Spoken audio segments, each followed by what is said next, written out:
Hi everyone, this is Dave and welcome to a new video on the Geekanoids channel. It's the weekend and finally in the UK it's got a tiny bit warmer and the snow is finally melting, and I thought I'd bring you a weekend special, a Q&A session where you can literally ask me anything, but please do keep it clean. Now I have got a little bit of housekeeping to do. First of all, let's just catch you right up to what's been happening over the past sort of 4 to 6 weeks. Now, one of the rooms I use for recording unfortunately got flooded. That is now almost finished drying, and the work is starting on the renovation of that room very, very soon. So I'm looking at about 4 to 6 weeks of sort of renovation before that room's ready to use again. So I've got a bit of an announcement because that work starts extremely soon. So starting next week, there won't be as many live broadcasts on the channel. You will still get the occasional live broadcast, but there certainly won't be live broadcasts sort of every other day. There will be some pre-recorded videos. I've been hard at work putting some fantastic videos together for you, and I'll let you know what some of them are. So next week coming up, I've got a really cool headphone stand that not only makes your headphones look really great, not only accommodates them when you've got them on display, but also charges your wireless headphones as well. I've also got a really cool upgrade on the iMac behind me, and I have got another NAS drive that I'm going to be reviewing for you, all coming up next week. Now normally on Monday of next week it would be Monday Madness. Due to a scheduled appointment I've got with one of my clients, there is no Monday Madness next week. So next Monday, the 5th of March, there is no Monday Madness, but hopefully it will be back the week after. And the reason I'm making these changes is because while the renovations are going on, there's going to be a lot of noise, so I can't do a live broadcast while there's workmen banging with hammers, and really there will be a lot of noise and a lot of disturbance. So do bear with me over the next 3 to 4 weeks at the very least. So anyway, that is the homework or housework out the way. Caught you right up to date. As always, because this is a live broadcast, I will be taking live questions, so please do put them in the live chat. And as always, I'll give a big shout out to the first 4 of you in the live chat, and they are Zach Jamieson, I Am MB, Royd 1982, and Andrew Walker. Hello to all of you, and thank you to everyone else who's tuned in as well. I really do appreciate it. Get those questions coming in. If you are new to the Geekanoids channel and you haven't watched this live, then welcome. Please do subscribe, and you can also leave me comments as well after the live event, because I answer as many comments as I can. If you want to leave a super chat, that will highlight your comment or question, and you do that by hitting the dollar symbol in the chat area of this video. So anyway, let's go into the live chat, and we've got I Am MB saying hi, or hey you, still using the OnePlus 5T. I am still using the OnePlus 5T. I have been mixing that up because I've had some client work which required me to use an iPhone again, but the OnePlus 5T is still my daily driver. I'm also trying to get the new Samsung Galaxy S9 Plus in, so hopefully I'll be able to bring you some coverage of that very soon. And I still do miss the Razr phone. I think that was a fantastic phone, and that company have done some really good updates to the software, in particular the camera performance. So I still do rate the Razr smartphone as well. Let's have a look who else is in the live chat. We've also got Best Tech LJL saying afternoon Dave. For the Love of Tech 2 saying blimey Charlie, it's snow, snow, snow here. It has been terrible. A little bit of a story for you which might make you think of some comments or questions, but I'll tell you what happened the other day. I actually went up to an event, QuickBooks Connect in London, and it was a fantastic event, but what wasn't great was the weather. It was terribly cold, -4 degrees in London, and London Transport, or at least St Pancras Station, it was terrible. I went onto one platform, then they changed platforms, so I had to go all the way back down one platform, up another, and then I was right at the back of the queue, and there must have been probably, I would say, about 400 to 600 people waiting to get on that train, which they delayed for almost an hour, and every 5 minutes they said that they would open the doors for people to get on. So they kept people waiting in -4 degrees on the platform, there were some people a lot older than me as well, some in their sort of mid to late 70s, and they were really suffering, and I thought that was so unfair. Very, very unprofessional service.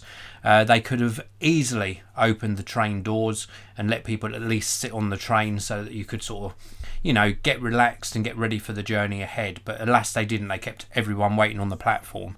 Absolutely crazy. Everything grinds to a standstill when we get this bad weather. I just saw a question here. Neil Mark Taylor says, will you getting on, or how are you getting on with your Sony TV and UHD player? Well, Neil, you obviously haven't heard the news. About 4 or 5 weeks ago, we suffered a flood, so the Sony TV was written off. It ended up with all sort of white marks all across the screen, sort of internally, as though the bonding had come off between the screen and the front panel, and also the UHD or 4K Blu-ray player was written off as well. So much was damaged during that flood. So not getting on very well with it, because I am without the large screen TV at the moment. Harvey Morton, which phone are you currently using?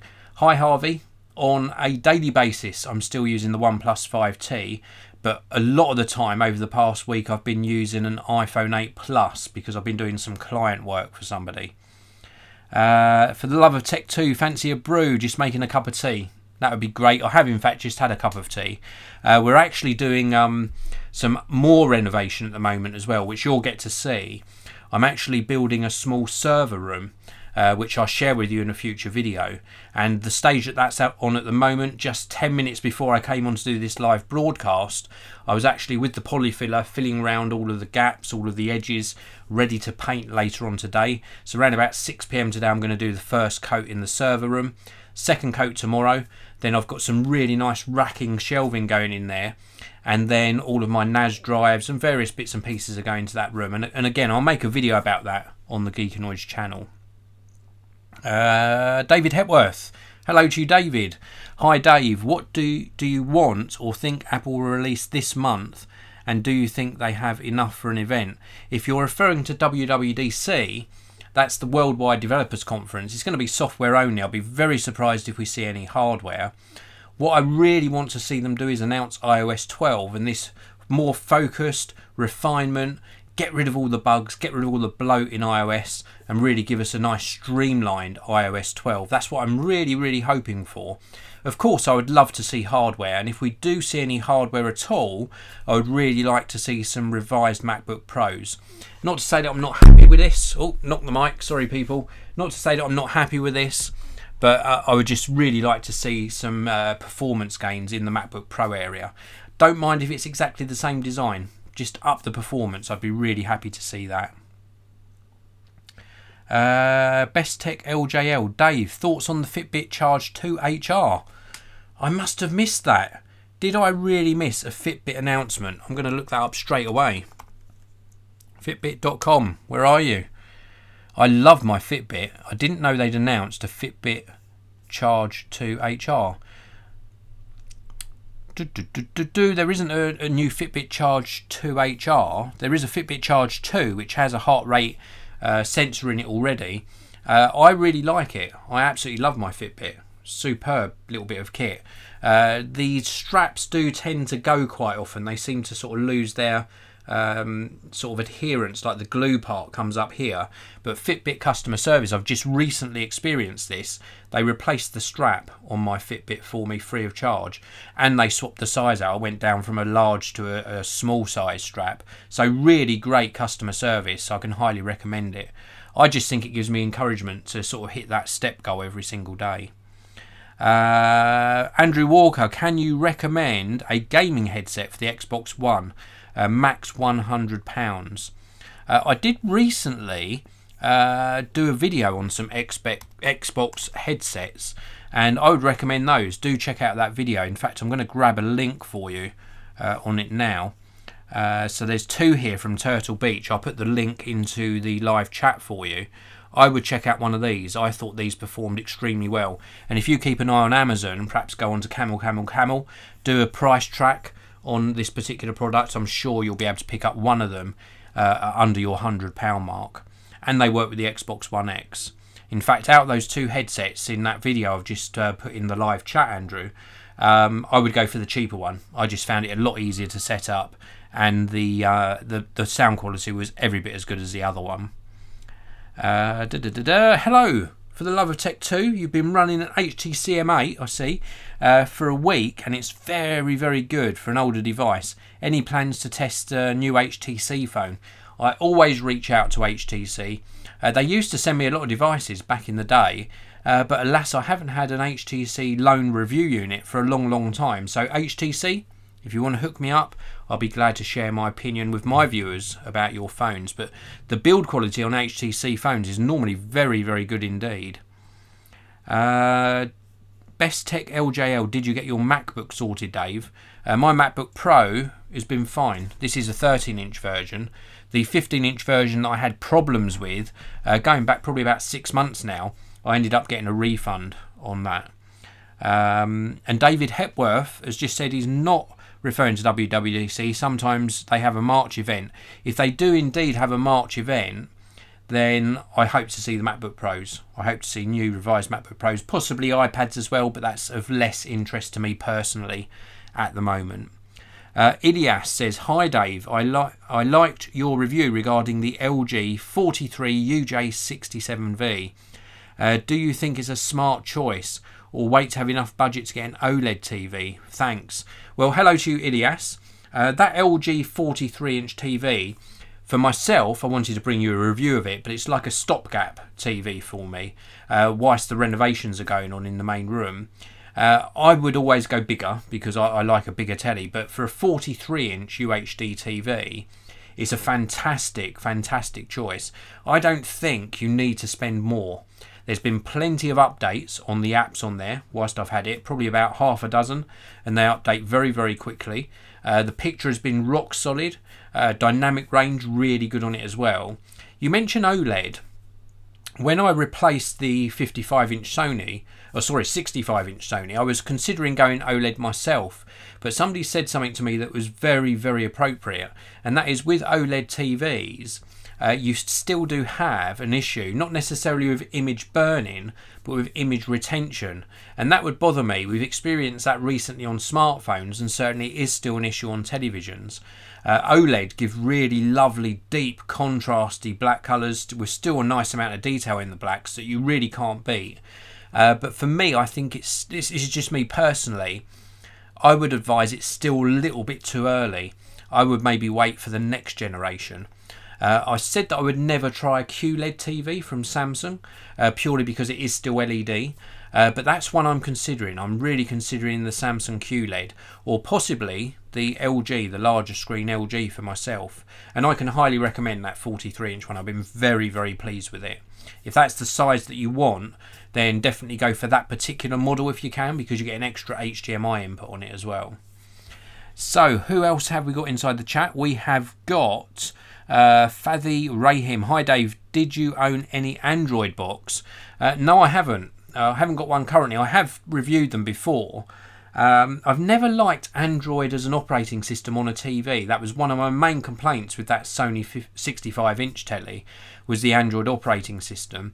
And the same would apply with my opinion of Android boxes. It's not my chosen platform for sort of large screen experience. There are some good ones though. There are some very good ones. But it's just not for me. Chris Riley. Hello to you, Chris. Thank you very much for tuning in.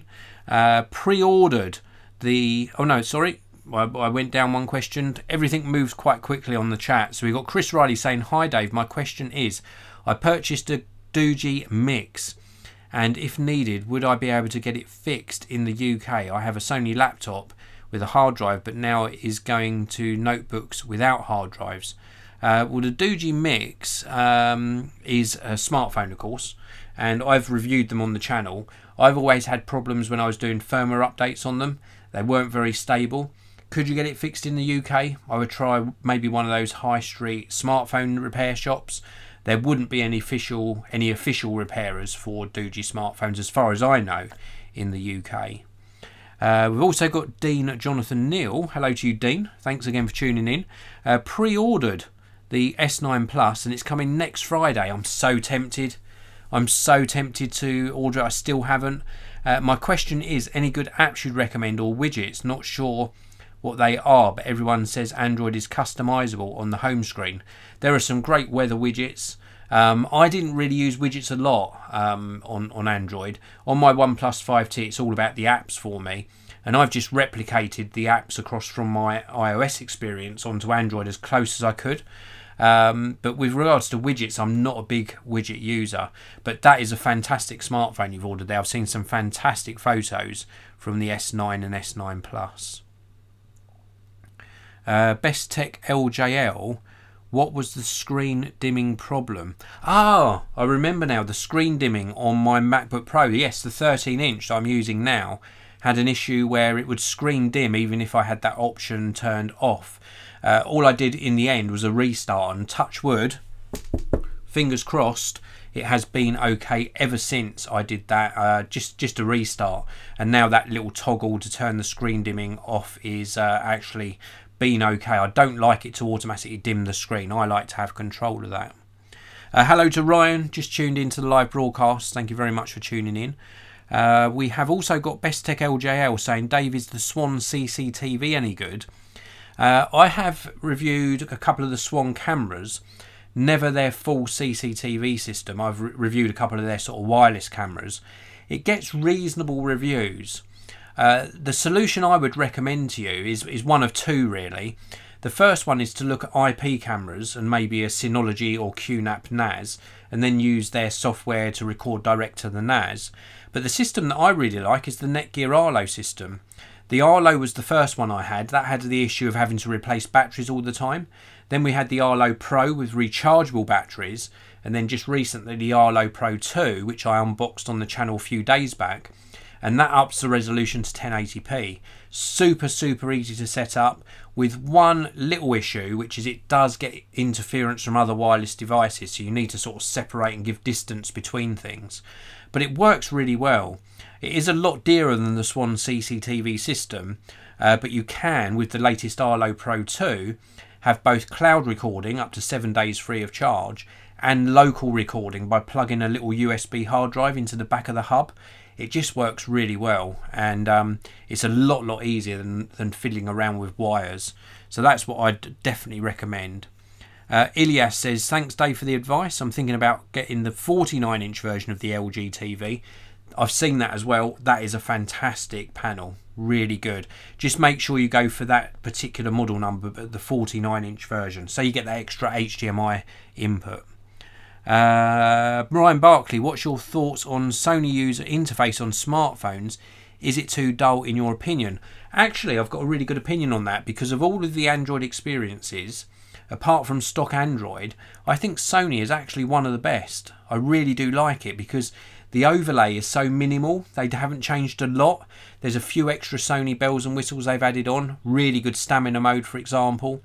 But the actual user interface is very light indeed. So I really like it. I really do like it. Best Tech LJL. What router are you currently using? I need a decent one as my Virgin router, using the best for coverage. I use Virgin as well. I've got Virgin Media. If you can see, I'm not sure if you can in the background here, I've got this to unbox still on the channel. This is the Netgear Orbi, and I currently put my Virgin router into modem only mode, and then I use the Netgear Orbi system, which is a mesh Wi-Fi system, to actually distribute Wi-Fi around, and it works extremely well. It's been very robust. I've had it for probably about 9 months, maybe getting on for a year now, and I've expanded it with an extra satellite came with the original system. I've since added an extra plug-in wall type satellite, and then I've also got this, which is an additional satellite as well.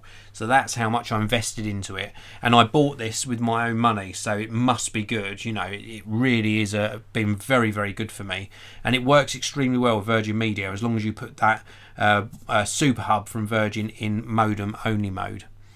We've also got Andrew Walker saying, are you still using the Xbox One X, Dave? Andrew, you're making me sad. You're really making me sad. I've got so many people, so many of you asking me about products, and it does genuinely make me sad, because the Xbox One X no longer works. This was flood damaged as well, During the flood, I saved literally 6 small items from the room. The rest was absolutely pouring with water and was all written off. So, sad emoji. Unfortunately, I'm no longer using the Xbox One X, and there's no point in me replacing it because we've had to fit like everything into less rooms at the moment. So I'm waiting for that room to be renovated. But yeah, I did love it. I did love the Xbox One X. The unexpected. Hello to you. What are the best smart bulbs in your opinion that doesn't require to use a bridge or a hub? Very simple answer, just a one-word answer. LIFX or LifeX. Very, very good indeed. So do check them out. Faithy Rahim asking, did you know any news about the PS5? No, I haven't heard anything about that yet. We've also got for the love of tech too. Speaking of Sony phones, what's the new line of devices doing? They seem now to be making bezels smaller, but still top chin and button chin behind. Yeah, they've gone sort of halfway there. They've got thinner bezels down the side, slightly smoother sort of design to them, nice round sort of edges to it. Still a top and bottom chin, although they are a lot smaller chin, top chin and bottom chin than previous generations. And my best tech LJL says my auntie has the Netgear Cctv. She says the battery needs to be changed every 6 months, and I need the Cctv outdoor. Well, the Netgear Arlo system, the original Arlo, you do need to change the batteries, and I would say you need to change them every 2 to 4 months. I've never got 6 months out of a set. But if you go for the Arlo Pro or the Arlo Pro 2, then you have rechargeable batteries. You can also get solar panels for them, and that continuously trickle charges the battery, and then you don't ever need to change the batteries then. Also, they do indoor versions which are powered.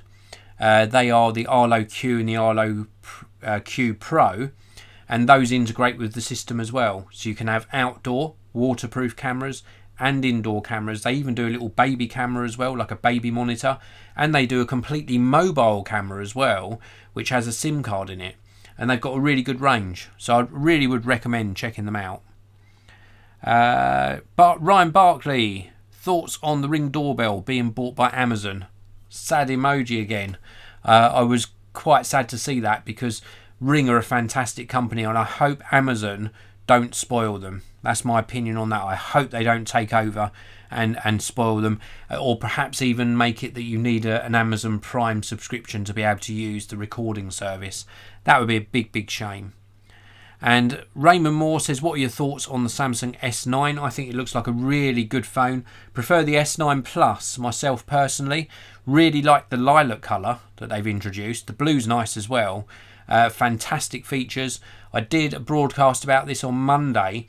I do think that the emoji type thing there, sort of where you take a picture of yourself and make a moving emoji sort of character, bit close to call. Whether Apple are going to sue them for that, I think it's very close to what Apple did.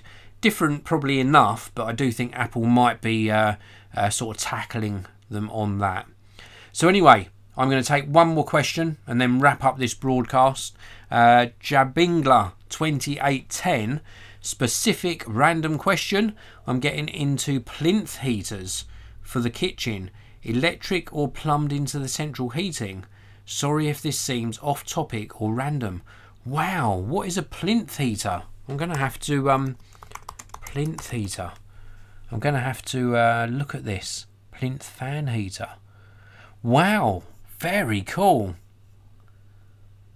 Ooh, this is something I wasn't aware of. This looks really cool. Fan heater. It's a hydronic fan convector with brushed steel grille. Space saving as well. That looks really interesting. I'm going to keep that up on my screen to do more research. My initial sort of very initial opinion of them is they look really cool, and especially the fact you've got that space saving sort of heater design. If I had the choice of having it plumbed in or electric, I would probably look at the energy consumption and maybe go with whichever one's cheaper to use. I'm sort of scared of gas. Well, not scared, but I'm more more aware of sort of gas leaks. Obviously electric, as long as you have an electric safety check, it's fine. With gas, obviously gas can leak, so I prefer electric over gas. So from a safety point of view, if it was me buying it, I'd probably buy electric, but I'd also look at the cost of running it as well. But they look really interesting, very, very interesting indeed, and thank you very much for bringing that to my attention. So I'm going to take one more question actually. This is the very last one because it is something I would like to talk about, and that is from La1980. So this is the final question. What do you think of Android phones adopting the notch? I think it is absolutely terrible. There must be a better solution. My biggest gripe with the iPhone 10, and I've said about this in previous videos, was that I absolutely hated the notch, and I still don't like it to this day. If I was buying an iPhone today, I wouldn't buy an iPhone 10, I'd buy an iPhone 8 or 8 Plus. If I was buying an Android phone, I definitely wouldn't buy one with a notch. I just hate that it encroaches on the display. I just don't like it at all. There has to be a better solution. And on that note, I am going to finish this broadcast, but I want to thank you all for taking the time out of your day for tuning in. I really do appreciate each and every one of you. I hope you're staying safe and warm wherever you are. It's been absolutely freezing in the UK, but I think we're going to get a warm few days, and throughout next week it's going to get a little bit better. So stay safe, drive safe. Thanks for tuning in, and I'll see you all in another video very soon.